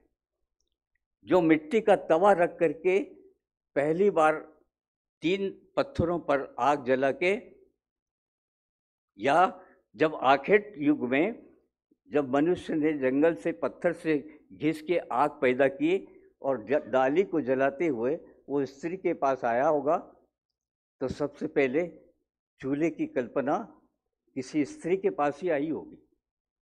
वो आदिम स्त्री थी। और आज भी चूल्हे का आकार बदला नहीं है, वैसा ही है। जिस तवे पर रोटी बनाई जा रही है उसका भी आकार आज तक बदला नहीं है। रोटी का आकार गोल ही है। बाद में हमने और तिकोन पराठे वराठे, ये बात का विकास है, लेकिन आज भी रोटी गोल ही कही जाती है, उसका आकार नहीं बदला। जो आखेट युग में जिस कुल्हाड़ी को, पत्थर की कुल्हाड़ी को सबसे पहले आविष्कृत किया, उस कुल्हाड़ी का भी आज तक आकार नहीं बदला है। ये देन किसकी है? संसार को, इस सृष्टि को। इसमें सृष्टि को समझने के लिए ही सारे प्रयास हुए। मैं मानता हूं कि जीवन शैली को, उसके सामने तो जीवन का सवाल था। आदिम मनुष्य के सामने एक जीवन का सवाल था। उसे जीवन को बनाना था। पहली बार कोई साधन संसाधन नहीं थे, उसको पहली बार उसकी कल्पना से उसने जो कुछ भी रचा। अब यहाँ पर आपको 2 चीज़ें मैं बहुत ही स्पष्ट रूप से, जो मुझे समझ में आए, जो बहुत चमकदार चीज़ है, वो है यहाँ भी 2 चीज़ काम करती है। एक बाहरी प्रकृति जिसने मनुष्य को इंस्पायर किया, प्रेरित किया, प्रकृति ने उसकी तरफ अपने को खींचने की कोशिश की। दूसरी प्रकृति होती है मित्रों, वो मनुष्य के भीतर प्रकृति होती है। और मनुष्य के भीतर की प्रकृति जो है ना, वो बाहर की प्रकृति की ही प्रतिकृति होती है। वो कोई बाहर से नहीं आई है। जो बाहर की प्रकृति है उसकी प्रतिकृति हमारे भीतर है। और वो भीतर की प्रकृति क्या करती है, ये बिल्कुल कोरे अनुभव है मेरे, और मैं जनजातियों से मैंने प्राप्त किया है। सौभाग्यशाली हूँ मैं। जितने दिन मैं रहता था वहाँ उनको बहुत ऑब्जर्व करता था, तो मेरी दृष्टि कुछ थोड़ी सी मिली। और उसको मैं ये बताना चाहता हूँ कि जो भीतर की प्रकृति है मनुष्य की, वो क्या करती है। लोक का पूरी तरह से मनुष्य बन चुका था, क्योंकि वो वैदिक ईरा में आना चाहता था। ज्ञान के एक नई छलांग लगा करके वो वैदिक युग में आना चाहता था। पूरी तरह विकसित हो चुका था। उसका मानस जो है पूरी तरह विकसित हो चुका था। इसीलिए वो लिपि भी बनाता है। और मैं मानता हूँ कि लिपि की मनुष्य को कब आवश्यकता पड़ती है, तब एक हजारों वर्ष जो है लोक में वो चले जाते हैं, उसको गढ़ने में, लोक को गढ़ने में, तब तक मनुष्य की थोड़ी सी स्मृति कमजोर हो जाती है। और लिपि की तब जरूरत पड़ती है जब किसी चीज को दर्ज करना होता है। स्मृति थोड़ी कमजोर हो चुकी थी, तब लिपि की आवश्यकता हुई। लेकिन उस लिपि के आविष्कार ने संसार को इतनी बड़ी ज्ञान परंपरा दी, वैदिक और पौराणिक काल और फिर वेदांत तक इतनी बड़ी भारतीय ज्ञान की परंपरा को विकसित किया उस लिपि के आने के बाद। और ये एक क्रम है मित्रों, एक क्रम मैं बताना चाहता हूँ, जिसको मैं आदिगम कहता हूँ। वो आदिम समय है। ये नया शब्द है बिल्कुल मेरा, आदिगम। फिर उसके बाद में आगम, जिसको हम आगम शास्त्र में उसको आगम कहा है। और फिर उसके बाद निगम। निगम का क्या मतलब, शास्त्र। तो वो आदिगम ज्ञान था, वो आगम में आता है, और आगम का ज्ञान जो है वो शास्त्र में दर्ज हो जाता है। ये है हमारी परंपरा। मूल रूप से मुझे बोलना चाहिए था, भाई मुकेश जी यहाँ बैठे हैं, जिस समय सब ये विषय तय किया जा रहा था उस समय मैंने इनको बताया था कि मैं आख्यान पर बोलूँगा, मिथक और आख्यान पर बोलूँगा। लेकिन ये सत्र यहाँ नृत्य और संगीत का है, उसमें मुझे बाद में उन्होंने ये स्वतंत्रता दे दी कि आप जो बोलना चाहे वो बोलिए। मैं नृत्य की भी बात करूँगा। भाई विनय ने बहुत अच्छी बात कही, उससे मैं छोटा सा एक उदाहरण दूंगा उसके बाद, इस बात के बाद। तो मैं कह रहा था कि एक क्रम बनता है। इस क्रम को ध्यान रखिए, क्योंकि आप अध्येता भी हैं, आप अपनी जाति परंपरा के अध्येता भी हैं, तो आपकी कुछ दृष्टि भी होनी चाहिए। यदि हमारी कोई दृष्टि नहीं है, नहीं विकसित होती है, तो हम चीज़ों को बहुत फौरी तौर से देखेंगे, बहुत ऊपरी तौर से देखेंगे। उसके भीतर का सार क्या है वो हमारी दृष्टि देखती है, वो दृष्टि ही देख पाएगी। तो आप अपनी दृष्टि विकसित कीजिए। और मित्रों, उसके साधन कहीं नहीं, उसके टूल्स कहीं नहीं मिलेंगे, आपको अपनी जनजाति संस्कृति में ही मिलेंगे। गीतों में, कथाओं में, मिथक में, आख्यान में, कला परंपरा में। बाहर जाने की जरूरत नहीं है। किताबें तो इतना हमारा सहारा कर सकती है कि हाँ उसने ये कहा था, इसने वो कहा था, लेकिन मेरा अपना अनुभव क्या है, इसको ऋषियों ने अर्थार्थ कहा है। आप इस समय में जी रहे हैं, तब वेदों का आपका अपना अर्थ क्या है, तब जनजाति ज्ञान परंपरा का आज का अर्थ क्या है, ये अर्थार्थ है।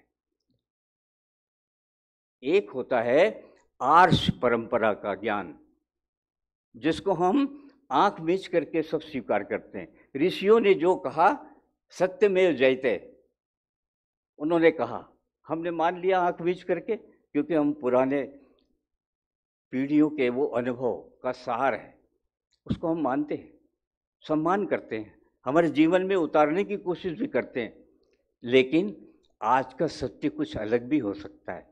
वो आपका सत्य है, आपके वर्तमान का सत्य है। क्या हम उस वर्तमान को जी रहे हैं? वो ऋषियों का समय का सत्य है। आज के सत्य को परखने जाओगे तो उसके 17 संस्तर मिल जाएंगे आप। ये दृष्टि विकसित करनी पड़ेगी। मुझे काम करते समय मुझे जनजातियों की दृष्टि ही काम आती है, और ये दृष्टि जो है जब तक हम लोग विकसित नहीं करेंगे तब तक किसी ज्ञान का अध्ययन भी नहीं कर सकते, किसी जनजातीय जीवन शैली का अध्ययन भी नहीं कर सकते, किसी संस्कृति का हम अध्ययन भी नहीं कर सकते। तो आदिम संस्कृति और लोक संस्कृति दोनों भिन्न चीजें हैं। आदिम संस्कृति का ज्ञान बिल्कुल प्राथमिक है, प्रारंभिक ज्ञान है, और वो संपूर्ण ज्ञान है।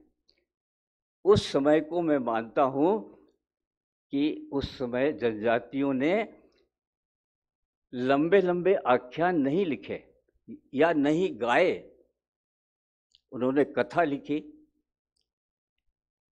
गाथा लिखी, आख्यान लिखे और फिर मिथक लिखे। अब ये एक परंपरा है, आख्यान की एक परंपरा है।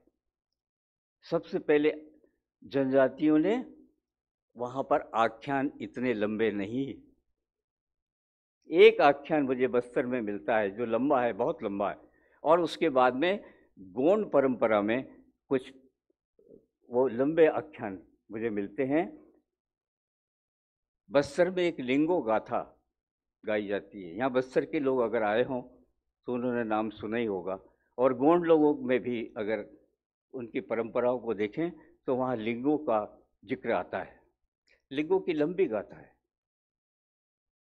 वो एक आदिम गाथा है जिसमें पृथ्वी बनने से लगा के अग्नि और सब चीज़ों का वर्णन आता है, और इस तरह से लिंगों का एक आदिम आख्यान है। अभी हम महेंद्र मिश्र जी के भाषण सुन रहे थे, वो उन्होंने उड़ीसा के आख्यानों पे बहुत सुंदर काम किया है, उनकी पुस्तक अभी आई। तो वो जो है लिंगों की गाथा है। दूसरी गाथा मुझे गोंड परंपरा में मिलती है, मध्य प्रदेश के गोंडों में, वो है गोंडवानी, रामायणी और पंडवानी। और एक बहुत महत्वपूर्ण, मजा आएगा आपको सुन करके, कि एक संपूर्ण जनजाति ने एक अपनी उपजाति को बौद्धिक परंपरा का दाय दे दिया। मैं बिल्कुल नई बात कह रहा हूं मेरे अध्ययन से। ये ऐसी घटना संसार में किसी भी जनजाति में नहीं है, और वो है प्रधान जनजाति। प्रधान लोग उनके गायक हैं, उनके गाथाओं के गायक हैं। बल्कि मैं ये कहता हूं कि गोंडी संस्कृति को रचने में गीत, कथा, गाथा, आख्यान प्रधानों ने रचे हैं और गोंडों के लिए रचे हैं। किसी गोंड ने ये रचना नहीं की है, पंडवानी की, रामायणी की, गोंडवानी की, वो रचना की है प्रधान ने। शायद यहाँ कोई प्रधान होगा, ये बैठे हैं भाई साहब। प्रधान की बौद्धिक प्रतिभा को संरक्षित करने के लिए गोंडों ने क्या किया मालूम है आपको? उन्होंने कहा कि आप हम पे आश्रित रहेंगे, हम आपका जीवन भरण करेंगे, आप तो केवल गाने और संगीत का काम कीजिए। बाना उनका वाद्य है, जो आदिम वाद्य है, उस पर वो गाथाएं गाते हैं। ये है हमारी दृष्टि काम करने की कि आखिर उसमें है क्या। तो मैं कह रहा था कि ये आख्यान और भी जगह हो सकते हैं, बिहार में हो सकते हैं, संथालों के हो सकते हैं, और मुंडाओं के हो सकते हैं, उरांव के हो सकते हैं, और कई लोगों के जनजातियों में लंबी गाथाएं गाई जा सकती। शायद ये मेरा अज्ञान होगा, लेकिन मैंने ये पाया कि जनजातियों में आख्यान परंपरा कम है, उनमें मिथक परंपरा है। उन्होंने छोटे छोटे मिथक लिखे हैं। पृथ्वी कैसे बनी, इसका मिथ लिखा। जल कैसे आया, इसका मिथ लिखा। हवा कैसे बनी, इसका मिथ आया। छोटे छोटे छोटे छोटे, और हर जनजाति में मिलता है। वो कैसे कि एक कंद जनजाति का, एक जनजाति कंद जनजाति है हमारे यहाँ, झारखंड में, बिहार में और उड़ीसा में वो रहती है। उनकी एक कथा है कि आगे जाकर के मैं उसका विश्लेषण वैदिक और पौराणिक आख्यानों से करना चाहूँगा। संक्षेप में अब बताना चाहूँगा कि वो पृथ्वी कैसे बनी। तो उसमें एक सूअर के बाल पर मिट्टी लगी हुई थी। उस मिट्टी से ही पृथ्वी को बनाया गया। ये एक कथा है कंद कथा में, और उसको, उस मिट्टी को फैला दिया गया जल पर, और वो पृथ्वी बन गई।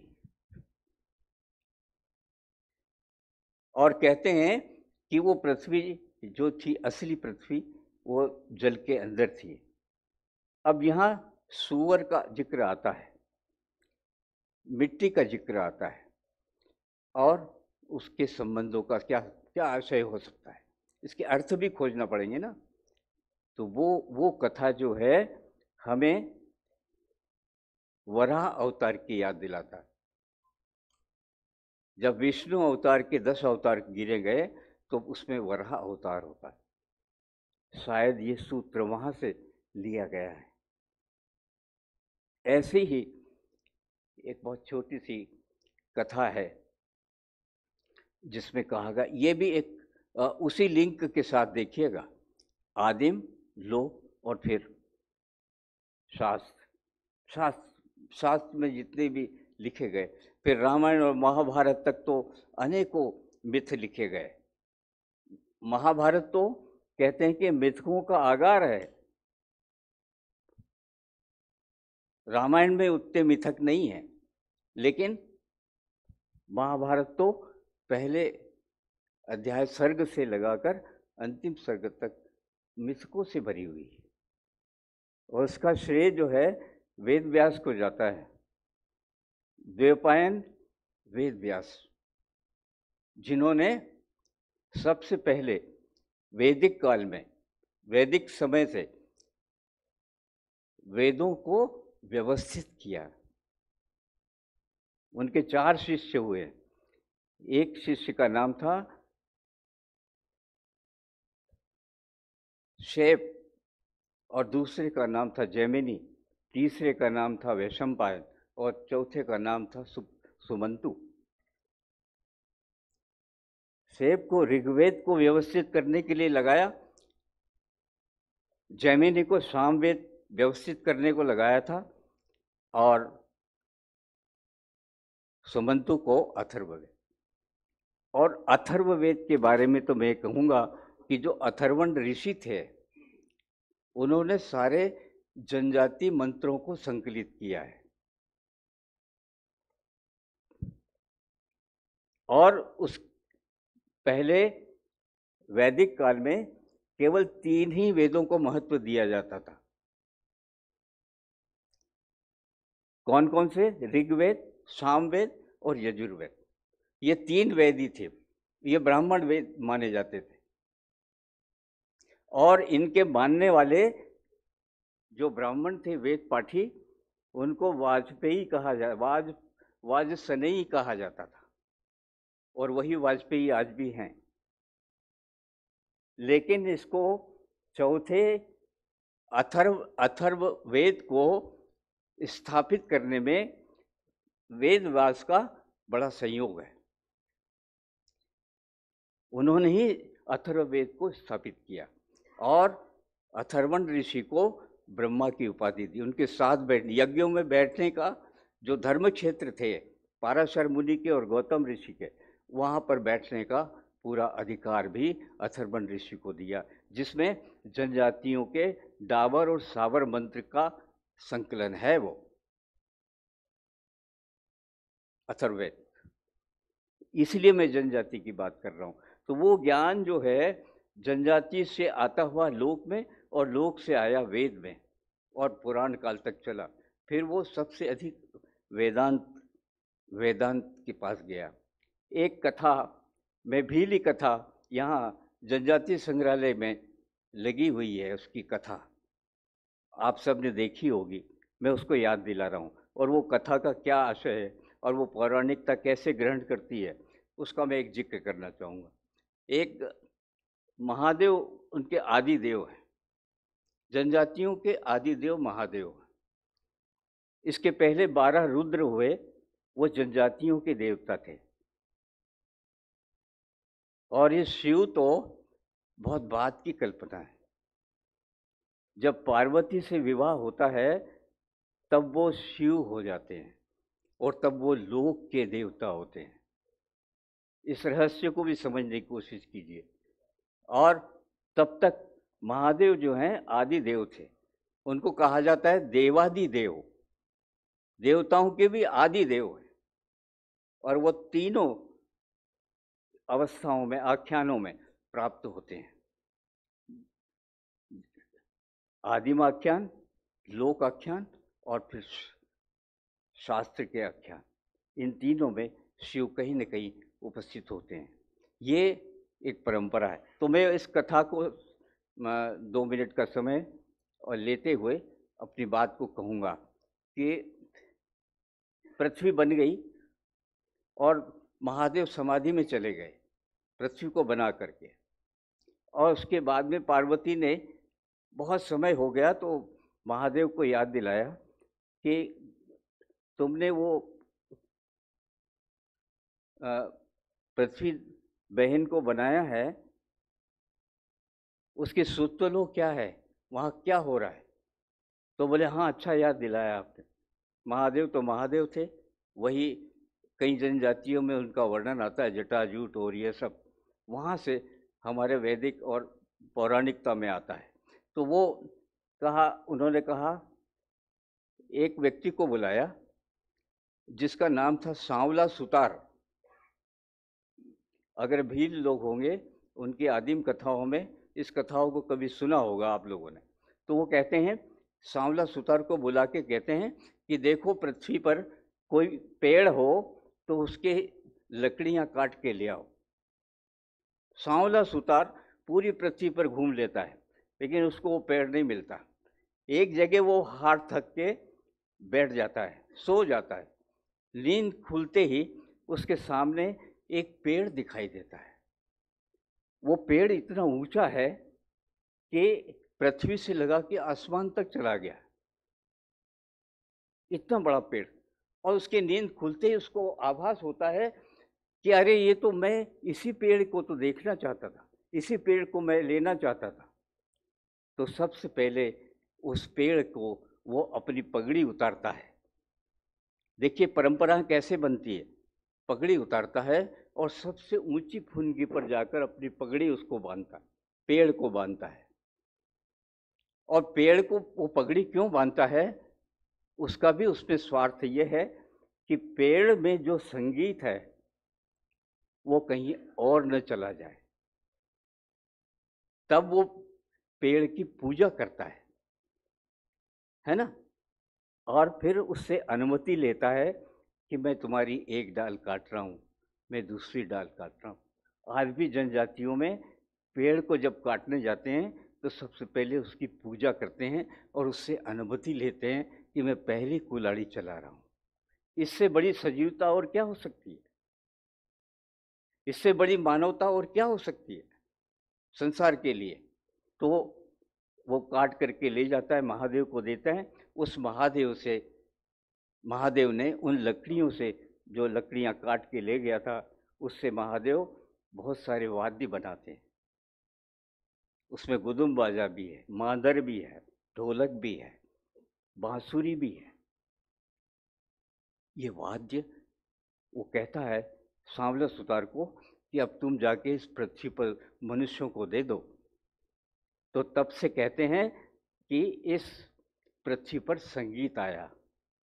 विनय जी, मैं आपके संगीत की बात यही कहना चाहता था कि इस संसार में संगीत पहली बार आया। मैं बहुत, और ये इसको हमने विजुअलाइज किया है इसी जनजाति संग्रहालय में। अशोक भाई बैठे, जहाँ अनुष्ठान वाली गैलरी है, उसमें आप देखेंगे एक पेड़ पर बहुत सारे वाद्य लटके हुए हैं। देखा आपने? उसका कंसेप्ट यही है, और उसके नीचे यही कथा लिखी गई है। वो भीलों से आई है, भील आदिवासियों से आई। ऐसी बहुत सारी कथाएं हैं। एक कथा, छोटी सी कथा, 2 लाइन की, मैं समाप्त करता हूँ।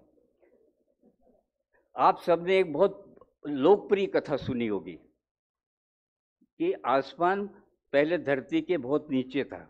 ये कथा मुझे सरगुजा में कहीं आदिवासी समाज से सुनने को मिली थी।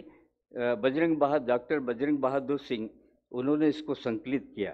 तो आकाश बिल्कुल पृथ्वी पे था और वो झाड़ू लगाने वाली महिला थी, उससे उसका कमर में रोज टकराता था। एक दिन उसने, बहुत गुस्सा आ गया उसको और बहुत गालियां दी, मर जाए, खप जाए साला, कुछ भी हो जाए। उन्होंने बहुत गालियां दी और उठा के उसने एक झाड़ू मार। आकाश को बहुत बुरा लगा, तो रूठ करके इतनी दूर चला गया कि तब से वो ऊपर ही है। ये कथा आप सबको मालूम है और लोक में भी कही जाती है, और हमारी दादी नानी यहीं से शुरू करती है। जब पृथ्वी और आकाश की और प्रकृति की बात करते हैं तो इसी कथा से शुरू होती। ऐसी कथाएं जनजातियों में अनेक हैं जो कहीं न कहीं कार्य और कारण को बताती है, उत्पत्तियों को बताती है और उसके रहस्यों को खोलती है। मैं इस बात से शुक्रगुजार हूँ कि मुझे इस गोष्ठी में कुछ अपने अनुभव आपके साथ शेयर करने के लिए मेरा वक्तव्य सुना आपने। और किसी के मन में कोई प्रश्न हो, जिज्ञासा हो, तो मैं सदैव 24 घंटे आप सबके लिए तैयार हूँ। मुझे तो इतने हाथ मिल गए काम करने वाले, मुझे केवल दृष्टि देनी है। आप मेरे आगे की पीढ़ी के लोग हैं, आप जरूर काम करें और अपनी दृष्टि स्वयं विकसित करें।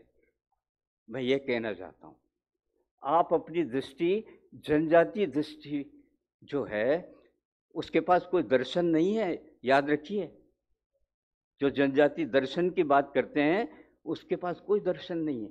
उन्होंने कोई षट दर्शन नहीं रचे, ये बात की ऋषि मुनियों की देन है। उसके पास केवल, मैं तो ये मानता हूँ कि उसका जीवन ही पूरी दृष्टि है, पूरा जीवन ही उसकी दृष्टि है। देखिए, आप एक एक जीवन को देखिए, उसकी वो पूरी दृष्टिपूर्ण है।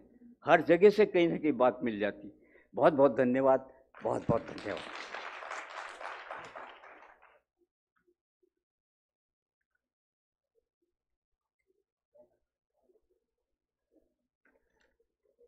आदिवासियों का पूरा जीवन ही उनकी दृष्टि है। और जो सबसे महत्वपूर्ण बात आदरणीय श्री वसंत जी ने कही कि उनको इतने सारे हाथ मिल गए हैं, और निश्चित रूप से ये सारे हाथ एक से दो से कई हजार और कई लाख गुना जो हैं हो जाएंगे, और जो बात हम आज यहाँ इस मंच से कह रहे हैं वो कितनी दूर तक और कितनी देर तक प्रतिध्वनित होगी ये आसानी से समझा जा सकता है। मैं, क्योंकि बहुत विलंब हो गया है, अधिक समय नहीं लूंगा। मैं बहुत बहुत धन्यवाद देता हूं जो दो प्रपत्र पढ़े गए हैं, श्री पूरन परते जी, श्री प्रवीण गोगनानी जी ने, और मैं दोनों को बहुत बहुत धन्यवाद देता हूं। बहुत ही सार्थक प्रपत्र थे। और मैं आज के आदरणीय वक्ता श्री विनय उपाध्याय जी, श्री मन्ना लाल रावत जी, श्री वसंत निर्गुणे जी, तीनों का बहुत बहुत आभारी हूं जिन्होंने अपने महत्वपूर्ण उद्बोधन से हमें जो है सार्थक किया आज। और इसके साथ ही जो अगला सत्र है विविध देवगीत, उसके लिए मैं श्री बुद्धपाल जी ठाकुर जी को आमंत्रित करता हूं कि वे आए। यह मंच अब उनका है। बहुत बहुत धन्यवाद।